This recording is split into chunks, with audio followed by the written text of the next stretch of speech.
आज हम कहानी का दूसरा भाग सुनाने जा रहे हैं। भगवान कार्तिकेय को राजा ने दंडवत प्रणाम किया और कहा, आप इस मछली के मुख से कहलवाएं तो हम मानेंगे। भगवान कार्तिकेय हंसे और अब करुणा से उस राजा की ओर देखने लगे जैसे कि पहले मछली की ओर देखा था। और वे मछली से बोले, याद कर, अपने पिछले दिनों को याद कर।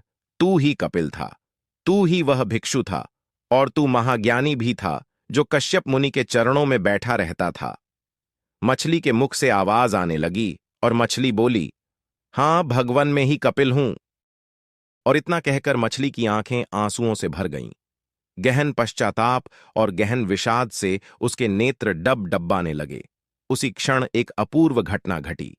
आंसू भरी आंखों के साथ कुमार कार्तिकेय के सामने वह मछली उसी समय मर गई। उसकी मृत्यु के कुछ क्षण बाद मछली का मुंह खुला, लेकिन दुर्गंध विलीन हो चुकी थी। जीते जी दुर्गंध आ रही थी। मरकर तो और भी ज्यादा आनी चाहिए थी। मरकर तो उनमें भी दुर्गंध आने लगती है जिनमें दुर्गंध नहीं होती, लेकिन यह अपूर्व हुआ। मछली मर गई, मुख खुला, आंखों से आंसू आ रहे थे, और वे भरी पश्चाताप के आंसू थे। वो पश्चाताप से नहला गया। उसने आंसू से अपना हृदय धो लिया और पवित्र हो गया। उस पश्चाताप के क्षणों में उसका सब अहंकार गल गया। वे आंसू पुण्य में बदल गए। थोड़ी देर के लिए सन्नाटा छा गया। सारे देवगण मछली को देखने के लिए इकट्ठे हो गए। जीते जी दुर्गंध से भरी थी, मरते ही दुर्गंध विदा हो गई।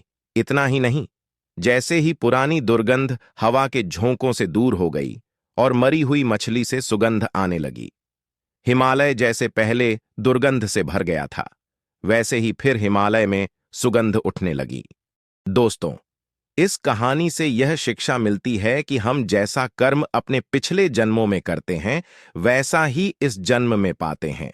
सभी को अच्छे कर्म करने चाहिए, किसी को बुरा भला नहीं कहना चाहिए, और कभी भी गुरु की बुराई नहीं करनी चाहिए।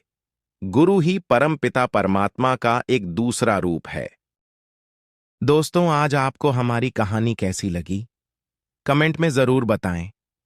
अगर आपको हमारी कहानी अच्छी लगी हो तो अपने दोस्तों के साथ शेयर करें और कमेंट में अपना प्यार जरूर दें।